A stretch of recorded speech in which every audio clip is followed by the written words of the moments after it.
620. It should be 640, but she doesn't have. Ay, sorry.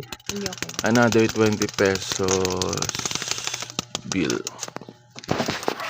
There it is. Hi there, guys and gals. Good morning to each every one of you.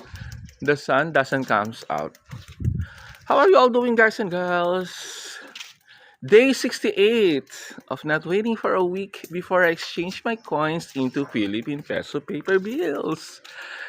See that? Thank you, Lord, for these wonderful blessings.